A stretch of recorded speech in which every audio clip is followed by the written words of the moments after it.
as you know from me, and I think every manager works like this, you never talk about players that are not yours. So I can talk to you about Hugo, which we signed recently and has done really well until now. We are very happy with the squad we are having. And there's every reason to be happy about that because we won the league last season. Okay, players left, but we've brought players in as well. And youngsters are doing good. So at this moment of time, Darwin might leave indeed, but things are not signed yet. So you need to wait maybe a few days before that's completely. There is indeed a chance that he's going to leave. Perfect for Van Dijk. Liverpool could see bid accepted for England's best. Arne Slot has spoken to the media ahead of Liverpool's curtain-raising Community Shield clash against Crystal Palace on Sunday afternoon, and he has confirmed that he cannot rule out further summer signings. Liverpool might have stormed the Premier League title last season with relative ease, but anyone thinking they would simply sit back and bask in that triumph has been proven wrong. Under Arne Slot, the Merseyside Giants are not just defending their crown, they are looking to expand the dominance of this new era. With more silverware firmly in their sights, Alexander Isak has been the headline act in Liverpool's transfer story for weeks, and understandably so. However, focusing solely on the striker situation would be a mistake. There are other areas of the squad that require strengthening before the transfer window shuts. In particular, a new central defender has been a clear priority and need first highlighted back in May when Liverpool tried to lure Bournemouth's promising youngster Dean Henderson. That pursuit ultimately failed, with the 20-year-old instead heading to Real Madrid. After the Spanish club triggered his £50 million release clause, why a centre-back is essential for Liverpool, the urgency for defensive reinforcement only increased after Jarell Quansah's departure last month. The 21-year-old English prospect joined Bayer Leverkusen in a £35 million deal. While Quansah is well regarded, he struggled to cement a place under Slot last season, and Liverpool opted to sell while smartly inserting a buyback clause. That decision now looks riskier, as Joe Gomez has picked up a minor Achilles problem. Though the injury is not long-term, it has shown a light on the growing vulnerability in Virgil van Dijk's defensive unit. Van Dijk himself signed a 2-year contract extension before the previous campaign ended, but at 34 years old, even a player of his class cannot completely escape the natural decline that comes with age. Slot and sporting director Richard Hughes will be aware that the Dutchman's peak years are slowly winding down. Adding to the concern is Ibrahima Konate's situation.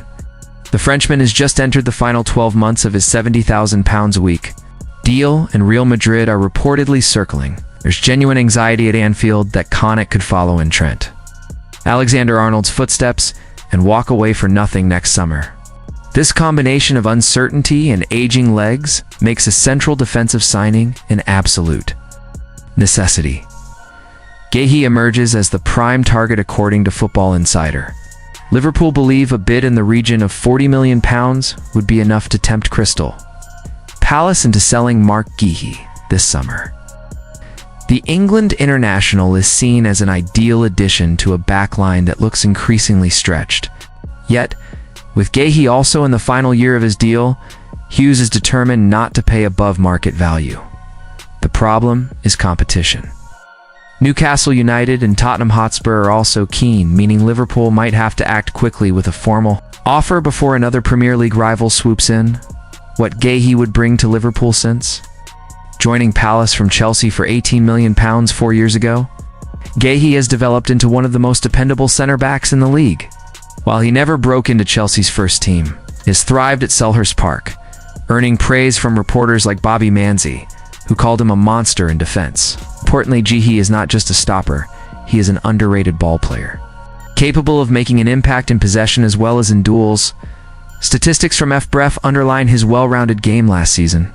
He ranked in the top 9% of center-backs across Europe's top 5 leagues for goal contributions, top 12% for shot-creating actions, top 2% for through balls, and top 20% for successful take-ons per 90 minutes. Those numbers suggest he could be the perfect long-term partner for Van Dijk, offering mobility, athleticism, and a progressive passing style that suits Slot's vision.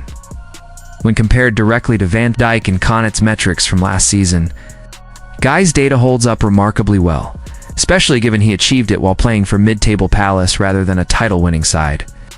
Even more impressively, he made fewer defensive errors than either of Liverpool's current first choice centre-backs.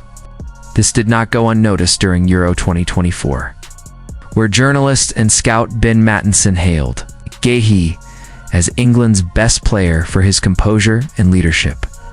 It's also worth remembering that Guehi captained Palace to FA Cup glory last season, defeating Manchester City in the Wembley final. That kind of mentality and big game experience would only strengthen Liverpool's defensive core in an ideal scenario. Liverpool would secure Guehi's signature and convince Connacht to extend his deal, giving Slot 3 elite centre-backs too. Rotate alongside Van Dijk. The Dutch captain remains world-class. But his advancing years make the addition of a younger, dynamic defender a strategic necessity for maintaining Liverpool's dominance, Chelsea's busy summer, and how they're matching Liverpool's efficiency. While Liverpool's transfer activity has dominated much of the media coverage, Chelsea have been just as aggressive and arguably just as shrewd in the market this summer. Under Enzo Maresca, the Blues have added João Pedro, Jamie Gittins, Jorel Hato, and Liam Delap to their ranks, with a deal for Alejandro Garnacho reportedly close. This influx of talent comes with an equally determined effort to balance the books. One of the most significant recent moves saw Armando Broja join Burnley for around £20 million. The 23-year-old striker found himself surplus to requirements at Stamford Bridge, now becomes part of a growing list of departures that also includes Joe Felix, George Petrovic, Leslie Ugochukwu, and Kepa Arrizabalaga. In total, Chelsea have already generated over £150 million in transfer sales this summer. What's striking is how little attention Chelsea's financial maneuvering has received compared to Liverpool's.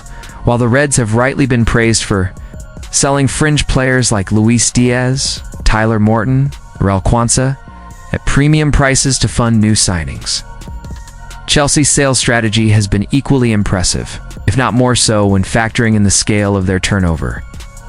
As the window draws to a close, the eventual verdict on which club has operated more effectively could surprise people.